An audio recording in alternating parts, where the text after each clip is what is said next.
Hello students, आज हम number system का एक्सरसाइज 1.5 करेंगे। तो पहला क्वेश्चन है classify the following numbers as rational और इरेशनल। तो ये कुछ नंबर दिए हुए हैं, हमें इनको बताना है कि ये रेशनल है कि इरेशनल है। तो सबसे पहले हमारा पहला क्वेश्चन है 2 माइनस रूट 5। ठीक है, तो ये कुछ सॉल्यूशन तो होगा नहीं, क्योंकि 2 में से रूट 5 माइनस तो होगा नहीं। तो हमको कैसे पता चलेगा? तो हम जानते हैं चूँकि रूट 5 इज़ इरेशनल।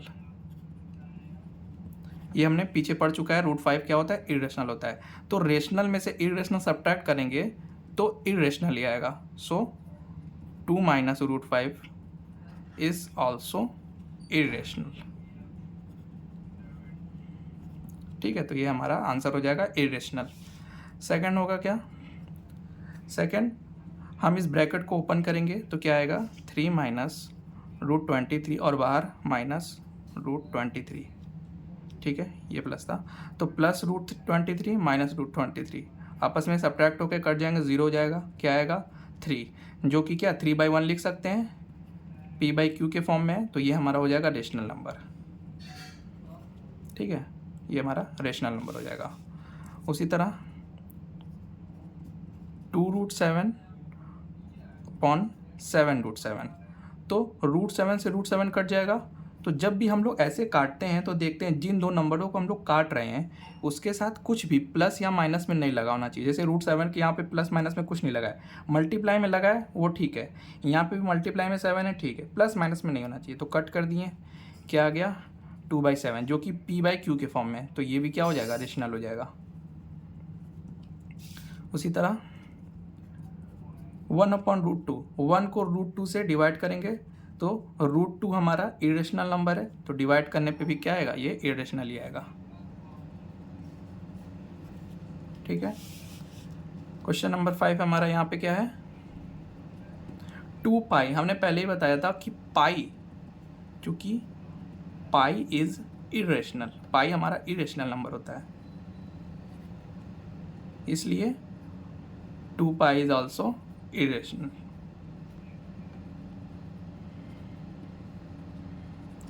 ठीक है, तो क्वेश्चन सेकंड हमारा क्या है? सिंप्लीफाई करना है हमें नंबर्स को।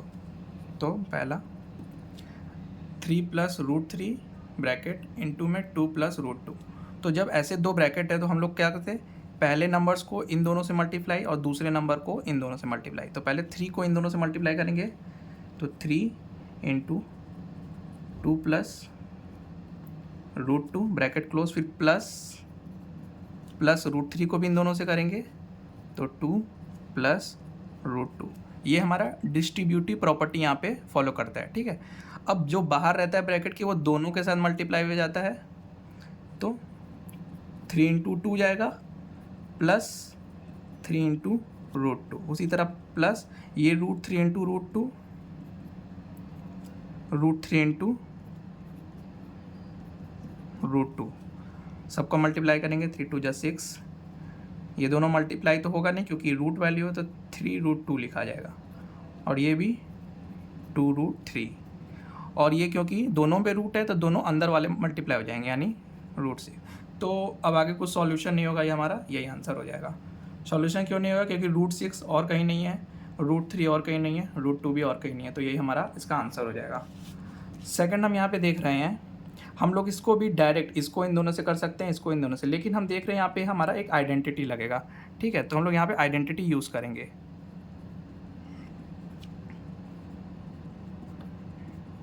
कौन सा आइडेंटिटी लगेगा? a + b, a - b का, जो कि होता है a² - b²। अब देख रहे हैं दोनों में 3 + √3 है, 3 माइनस, मतलब नंबर सेम है, बस साइन अलग है, तो ये वाला लगेगा।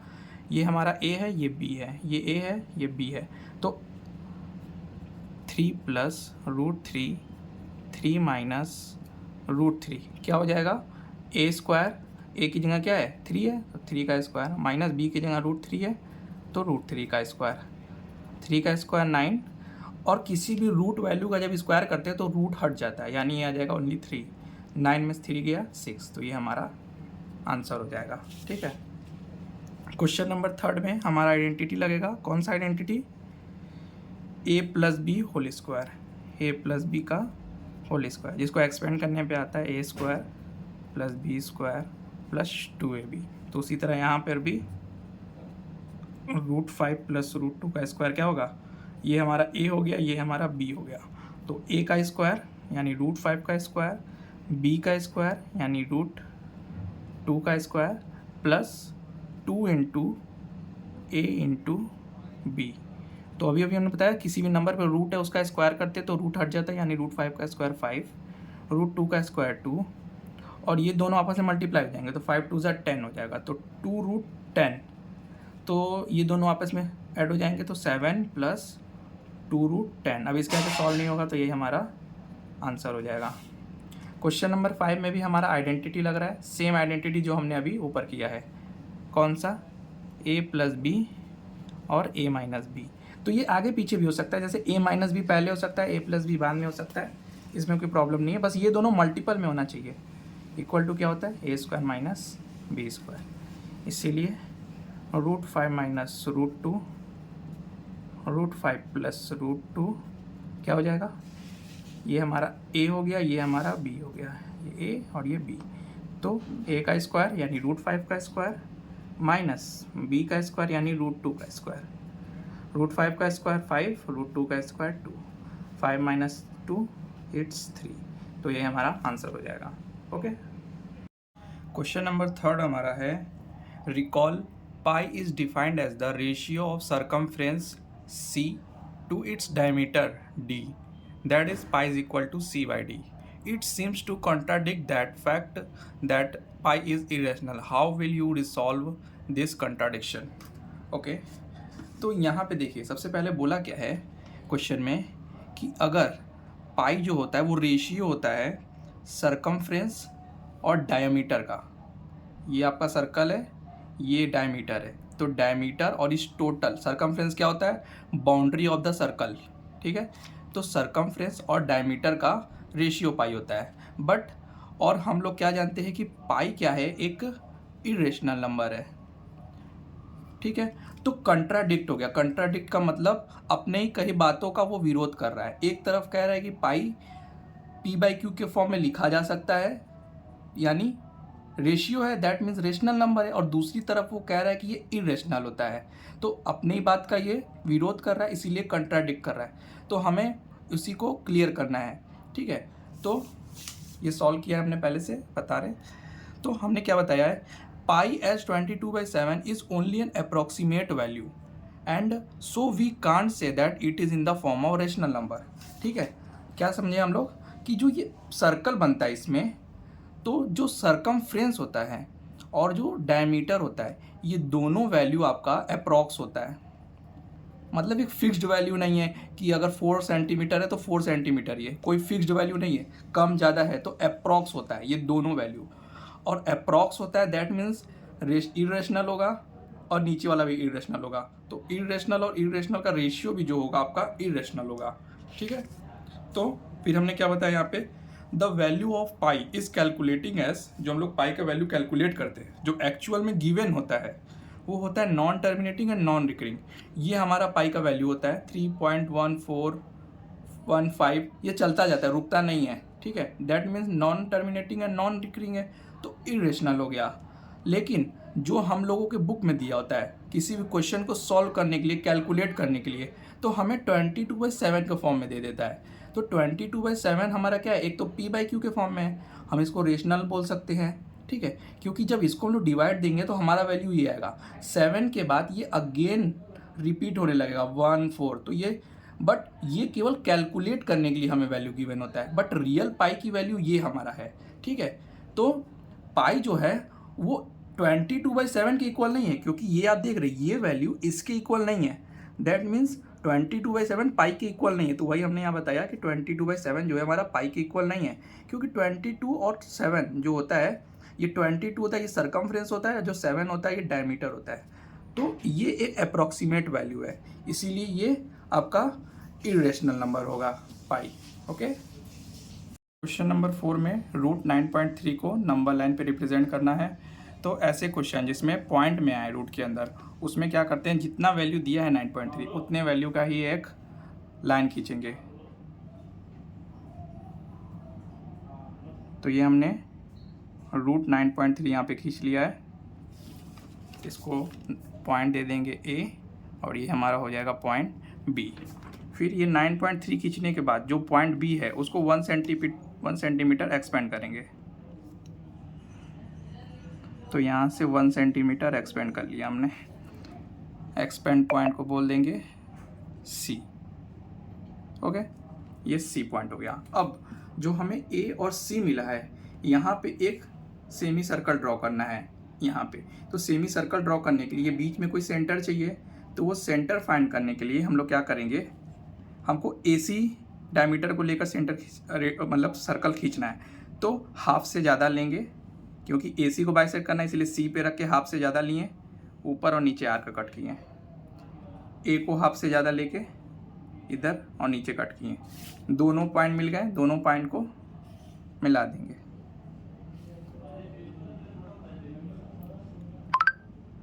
दोनों पॉइंट को जब मिलाएंगे तो ये हमारा जो आएगा मीट पॉइंट। बस मीट पॉइंट मिल गया। मीट पॉइंट से हम क्या करेंगे, सेमी सर्कल खींच देंगे।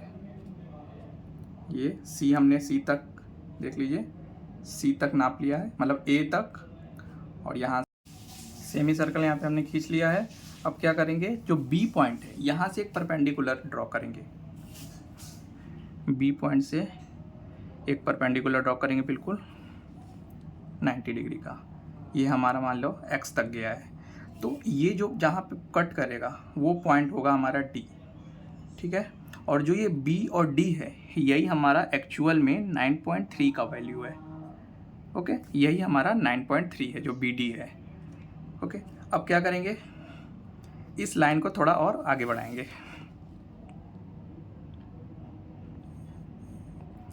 अब यही लाइन ये हमारा हो जाएगा 0, क्योंकि ये 1 सेंटीमीटर हमने नापा था, तो ये 1 हो जाएगा।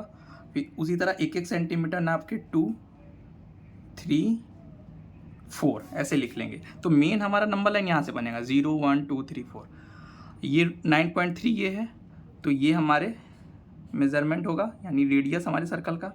तो बस इतना मेज़र करके ये इसको काट देंगे।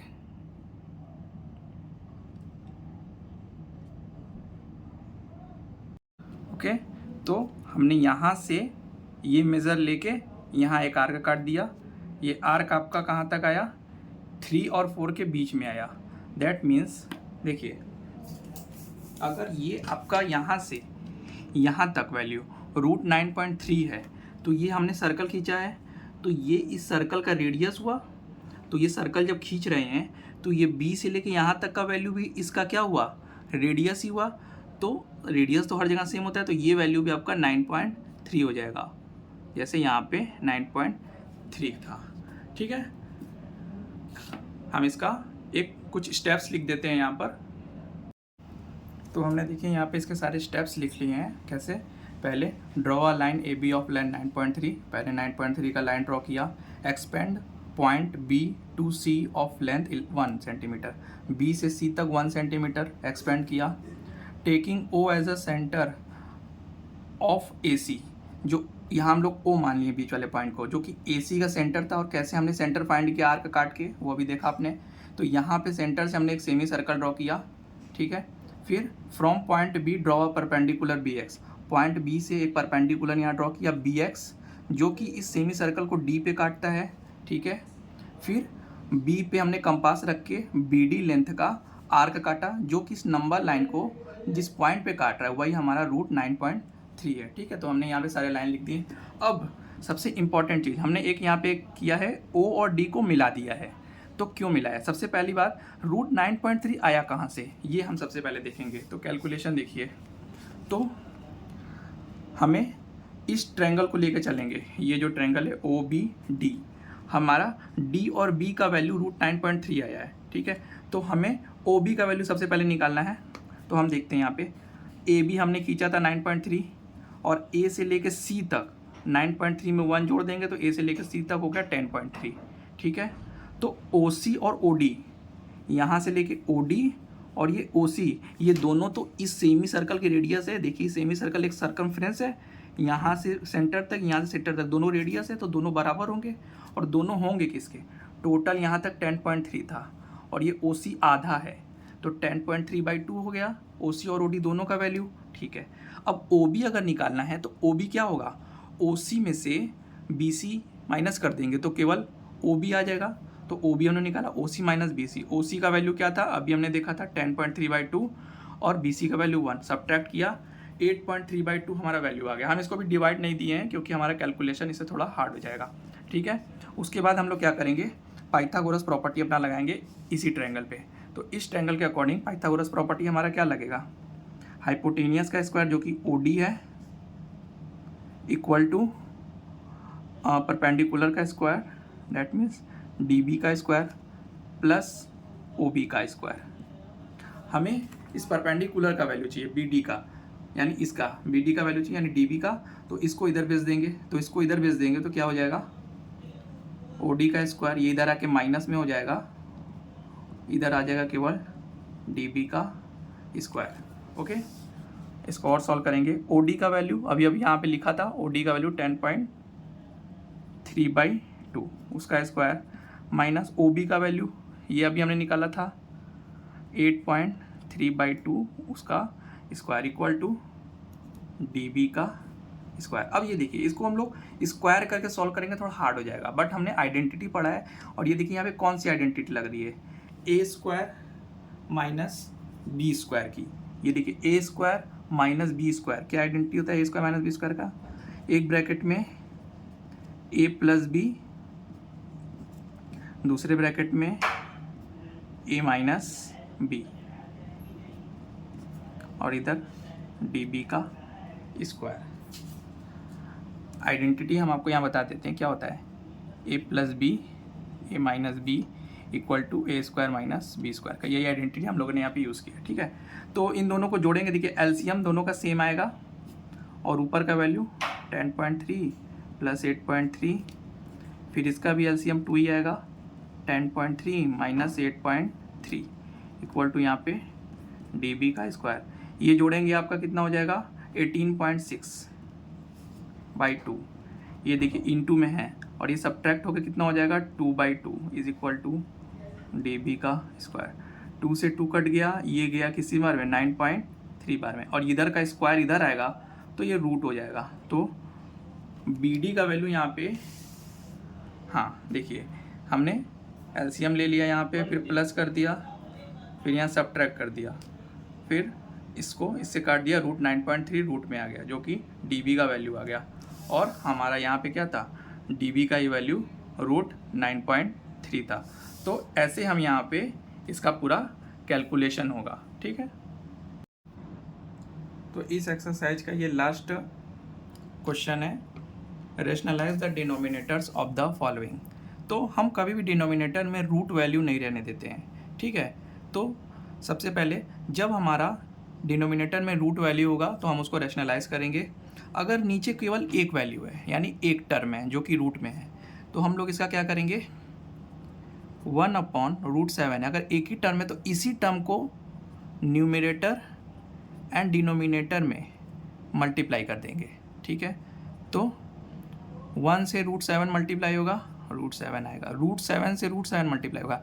जब दो सेम रूट वाले नंबर आपस में मल्टीप्लाई होते हैं तो रूट हट जाता है, तो आंसर आ जाएगा नीचे 7, और ये रेशनलाइज हो गया, यानी नीचे का रूट हट गया मतलब रेशनलाइज हो गया। ओके, सेकंड क्वेश्चन है 1/√7 माइनस √6।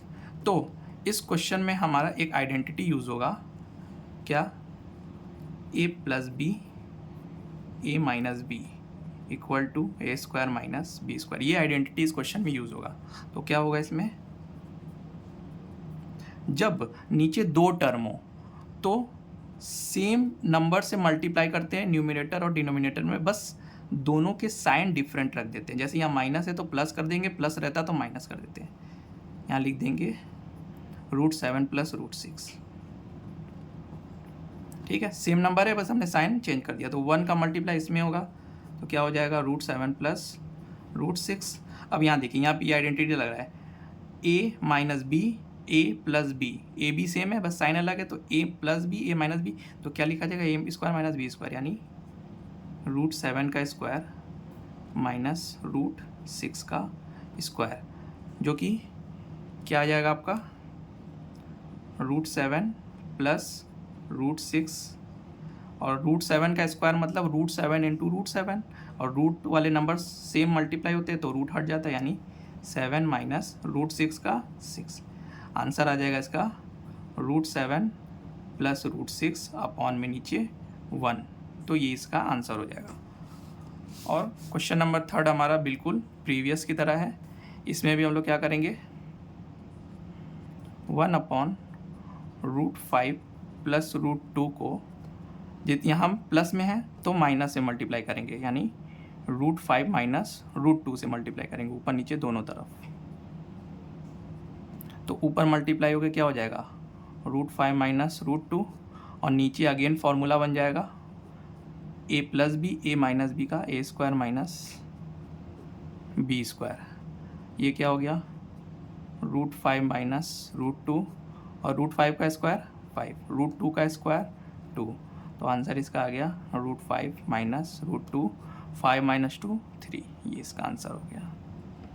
ओके, तो question number 4, 1 upon root 7 minus 2। तो नीचे दो टर्म है तो बस जैसे कर रहे थे वैसे ही करेंगे, यहाँ प्लस करके लगा देंगे, माइनस था तो प्लस कर दिए, प्लस 2 ऊपर मल्टीप्लाई हो जाएगा, ये क्या हो जाएगा रूट 7 प्लस 2, और नीचे वही हो जाएगा, फॉर्मूला लग जाएगा ए प्लस बी ए माइनस बी का, रूट 7 का स्क्वायर माइनस 2 का स्क्वायर। ये क्या आ जाएगा रूट 7 प्लस 2, और यहाँ पर रूट 7 का स्क्वायर करेंगे 7 आएगा, 2 का स्क्वायर करेंगे 4, यानी इसका क्या आंसर आ जाएगा आपका, हाँ इसका आंसर आपका आ जाएगा root 7 plus 2 upon 7 minus 4 that means 3। तो ये एक्सरसाइज यहाँ पे ख़त्म होता है। अब इसके बाद हम नेक्स्ट एक्सरसाइज करेंगे।